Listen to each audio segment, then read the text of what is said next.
Think about the last time your boss gave you a sharp look during a meeting, or that moment a friend didn't reply to your text for an entire day. Maybe someone you love said they were fine, but their voice felt cold and distant. In those moments, your mind starts to spin out of control. You ask yourself if you said something wrong, and you wonder if they secretly dislike you. This isn't just you being sensitive. Your brain is actually playing a trick on you. It has an ancient alarm system that treats social stress like a life or death situation. Thousands of years ago, being rejected by your group meant you couldn't survive alone. Because of this, your brain processes a social snub in the same place it feels physical pain. Research from UCLA confirms that being ignored hurts just as much as being physically hit. Welcome to NGB Stories. If you want to master your mind and build a life of true confidence, make sure to subscribe and join our community. We explore the deep psychology behind human behavior to help you grow every single day. In modern life, this ancient survival alarm goes off way too often. Your boss might just be having a stressful morning. Your friend might be overwhelmed with their own busy schedule. The person you love could be fighting a battle that has nothing to do with you. Yet your brain still reacts like your survival is at risk. This leads to a common mistake called the fundamental attribution error. We assume people act a certain way because of who they are, not because of their situation. If a coworker is cold to you, you think they are a mean person or they hate you. You don't consider that they might have spent the night in a hospital with a sick child.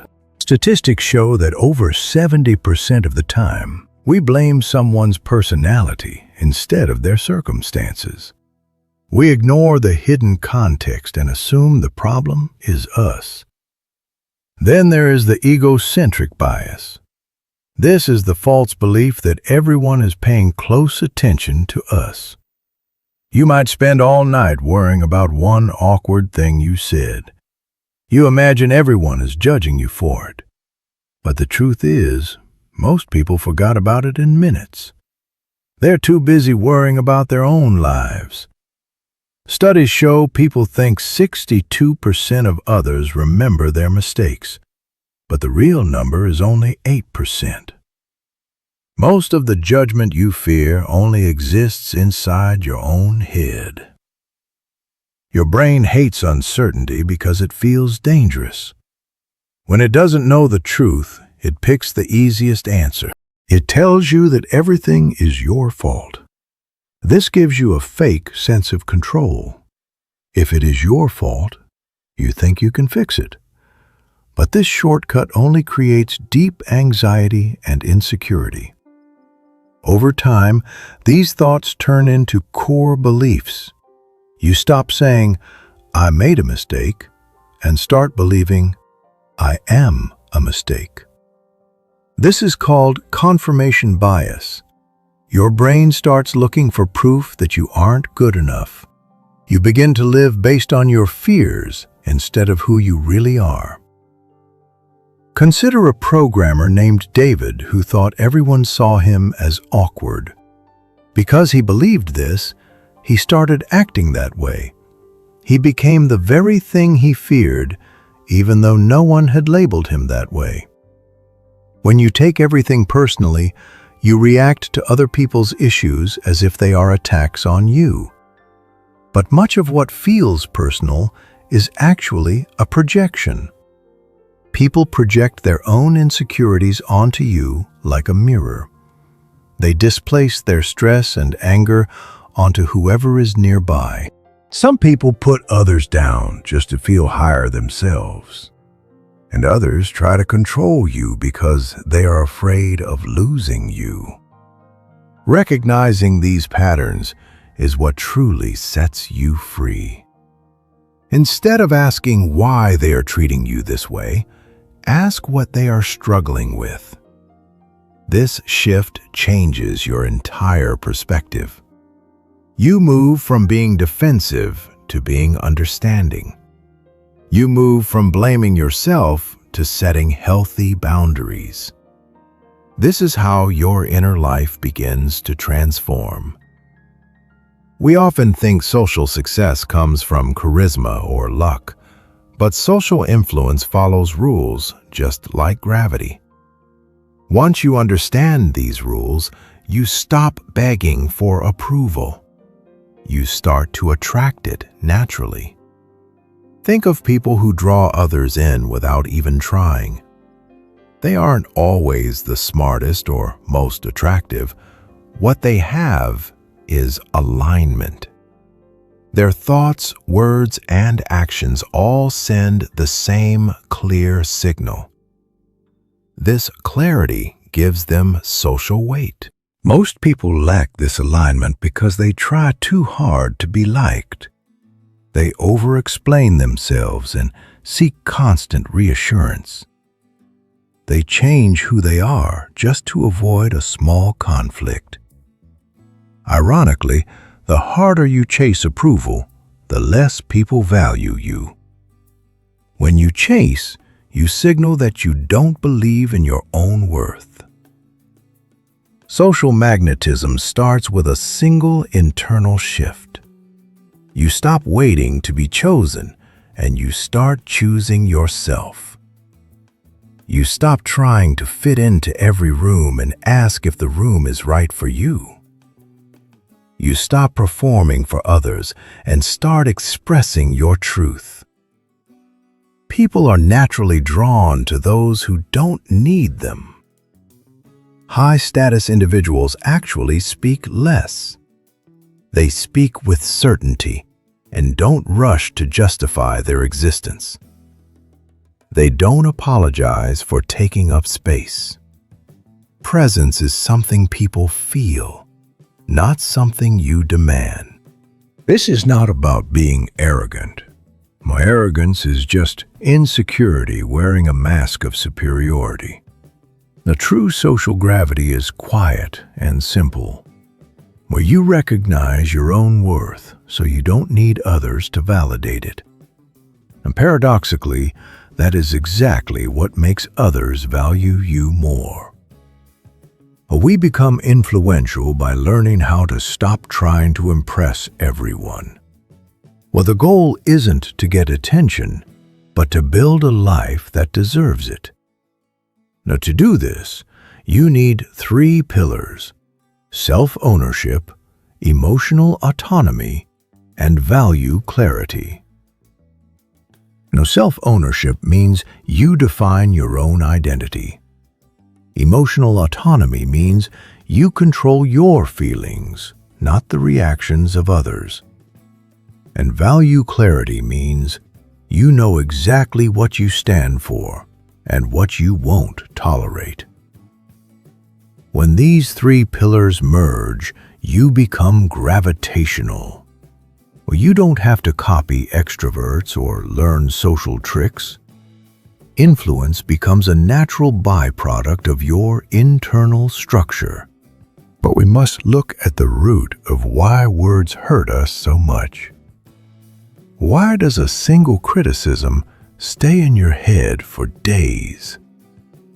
The answer is that you have tied your worth to external approval.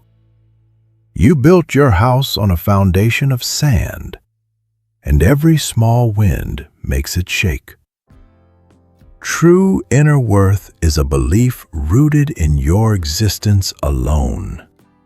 It is not affected by success, failure, or the opinions of others.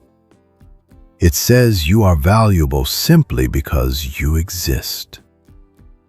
Your wins don't make you more valuable, and your losses don't make you less valuable. Society tries to teach us the opposite. It tells us we are valuable only if we are rich, successful, or beautiful. We hear this so often that we mistake it for the truth. Look at Marcus, a successful engineer. He spent his life climbing the corporate ladder.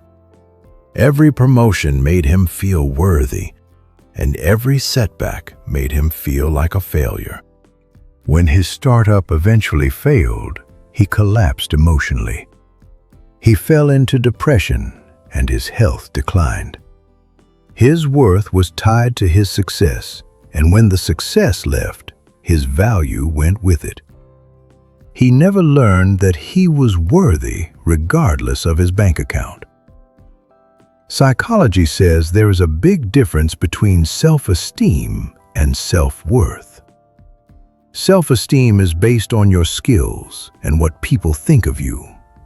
It is high when you win and low when you lose. But self-worth is a rock. It stands firm through every storm and every season. Consider Sarah, a talented dance instructor. She had high self-esteem because she was great at dancing. But when she injured her knee and couldn't dance, her world fell apart. Her value was built on her skill. If she had inner worth, she would have known that not dancing didn't make her less of a human. This shift can transform the entire quality of your life. The first step to building this worth is self-acceptance. And this means embracing your strengths and your flaws. Well, it doesn't mean you are perfect. Well, it means you are at peace with being imperfect. David, a graphic designer, tried to be flawless in everything. Well, every mistake felt like a disaster to him. Well, he was at war with himself. His therapist told him that as long as he fought the truth of his flaws, he would never find peace. Well, you don't choose to be flawed. You already are. Well, the only choice you have is to accept it or fight it. When David started saying, "I made a mistake," instead of, "I am a failure," he found enormous freedom. How you talk to yourself shapes who you become. Your inner dialogue creates your identity. Well, your brain believes whatever messages you repeat to it. Emma, a teacher, spent years telling herself she was bad at her job. This destroyed her confidence. One day, a student told her she was their favorite teacher. Emma was shocked because her inner voice didn't match reality. She started changing her internal language. She stopped the harsh criticism and started supporting herself. This didn't just help her confidence, it actually made her a better teacher. You also need a clear value system. Your values are the principles that truly matter to you, like honesty or freedom. Most people never examine their own values. They just chase what society tells them to want, like fame or power. If you live by someone else's values, you will always feel restless. Marcus the lawyer went to school because his father wanted it. He had money and prestige, but he was miserable. His true values were art and creativity. When he finally left law to work in an art gallery, he earned less, but found true peace. He chose to be loyal to himself over the approval of others. It is also vital to appreciate your own strengths. Most people obsess over what they lack.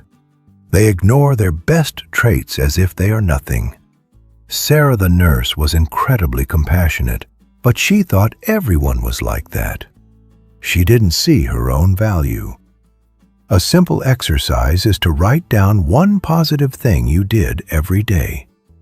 This rewires your brain to notice your strengths instead of your weaknesses. Over time, you will feel more capable and worthy. Remember that you have a unique contribution to make.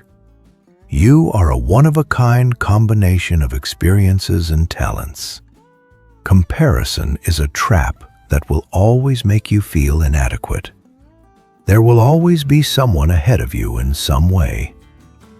David the musician almost quit because he kept comparing himself to legends like Mozart. His teacher told him that the world already had a Mozart, but it didn't have a David. This perspective freed him to create his own music. When you have inner worth, rejection and criticism stop being threats. They just become information. If someone rejects you, it means you aren't a fit for them, not that you are worthless. If someone criticizes you, it's just their viewpoint. Learn to decode the hidden messages in what people say. Most communication is actually about the speaker, not you. When you decode it, nothing feels personal anymore. Every criticism becomes a window into someone else's world. David's team member used to criticize his work ethic constantly. David realized this person was obsessed with their own productivity. The criticism wasn't about David. It was about the critic's own unhealthy work-life balance. People see in others what they haven't resolved in themselves. You must distinguish between a personal attack and constructive criticism. Constructive criticism is calm and focused on behavior. It suggests how to improve. A personal attack is emotional and aimed at your character. It uses words like always or never. Destructive criticism usually comes from the other person's own wounds. When Emma's principal told her she wasn't suited for teaching, Emma realized the principal was under extreme stress. The attack wasn't about her performance. It was about the principal's fear of losing their job. By not taking it personally, Emma turned a toxic moment into a productive conversation. Even compliments can be projections. If someone praises your courage, they might be struggling with their own fears.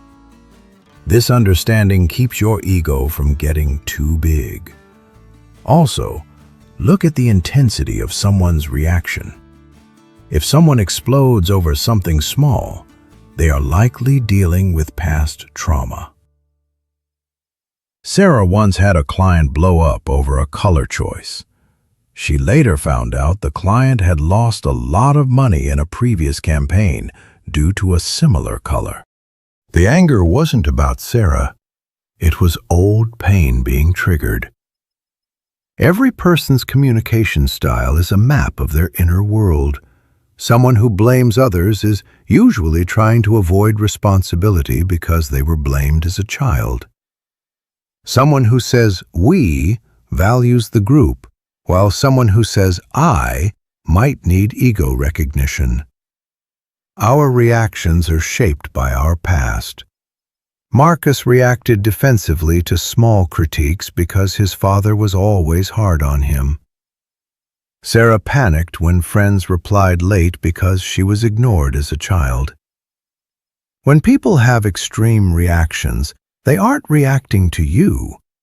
You just accidentally touched an old wound you didn't create. To protect your peace, you need emotional boundaries. Boundaries mean you understand others' feelings, but you don't have to carry them. You are responsible for your emotions, and they are responsible for theirs. Many people fear that boundaries are unkind, but they actually save relationships. David had a friend who complained for hours every day. David finally set a boundary and said he couldn't listen to complaints if no action was being taken. This protected David from burnout and forced his friend to take responsibility. You are not obligated to manage anyone else's happiness.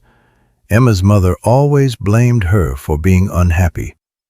Emma realized that her mother's sadness came from her own unresolved life issues.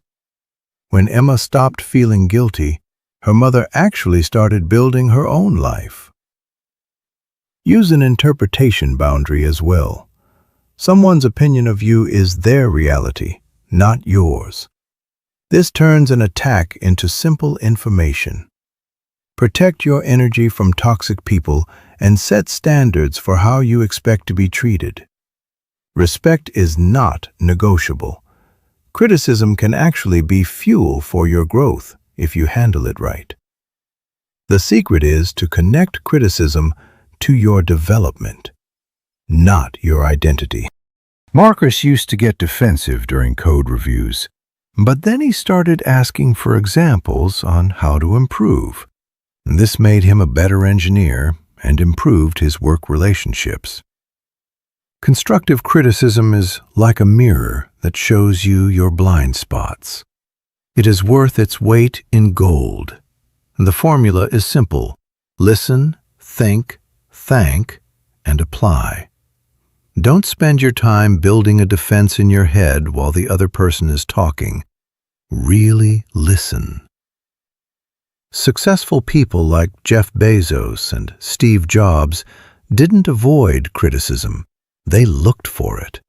They knew it was the key to perfection. Destructive criticism, on the other hand, is poison. If it is angry, sarcastic, and offers no solution, reject it. It is just someone discharging their own anger. You are just a projection screen for them. Use the 24-hour rule for difficult feedback. Don't react immediately while your emotions are high. Wait a day for your logical brain to kick in. Sarah almost quit her job after a harsh meeting, but after 24 hours, she realized the criticism was exaggerated. She made a plan, fixed the issues, and eventually got promoted. Understand the difference between shame and guilt. Guilt says, "I made a mistake," which is healthy because you can fix it. Shame says, "I am a mistake," which is toxic because you can't change who you are. Always choose guilt over shame. Focus on your behavior and how to improve it. Adopt a growth mindset. This is the belief that your abilities can develop through hard work and learning. A fixed mindset says you are born with a certain amount of talent, and that's it. Personalization traps you in a fixed mindset, but a growth mindset sees every critique as a chance to get better. Emma, the dance teacher, became the most popular instructor because she listened to her students' feedback. Instead of feeling inadequate, she adjusted her teaching style. She starts saying, "I can't do this yet," instead of "I can't do this." These small changes in language reprogram your brain. She's seeking criticism shows you the things you cannot see yourself. David, a startup founder, asks his users what they dislike most about his product. This bold question helped his company become a leader in the industry. Stopping personalization at work is a strategic career move. It makes you more professional and flexible. When Sarah's boss asked for more data, she didn't feel attacked. She provided the data, and her campaign was a massive success. Your boss will give you more challenging projects when they know you can handle feedback. This leads to authentic confidence. This is confidence that doesn't depend on praise. It is based on your solid relationship with yourself. True freedom is living independent of the opinions of others. It means taking opinions as information, but not as part of your identity. It means walking your own path. Sarah, the writer, spent 50 years living for everyone else. She was a lawyer because her family wanted it. At 50, she quit and started writing. People thought she was crazy, but she didn't take it personally. She knew their criticism was just their own fear. She became peaceful and successful because she finally listened to her own soul. Imagine a life where you wake up and don't worry about what people will say. You ask what you want for yourself.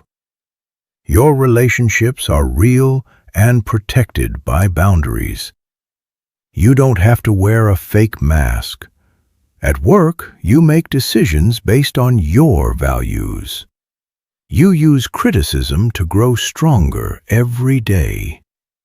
Your stress levels drop, and your sleep improves because you aren't replaying conversations in your head.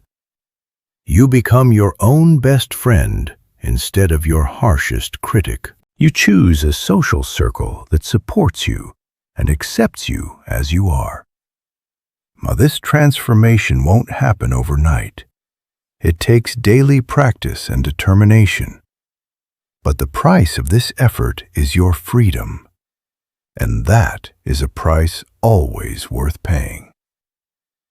When you are ready, your new life begins. Now, thank you for watching NGB Stories. Keep growing, keep learning, and stay true to yourself.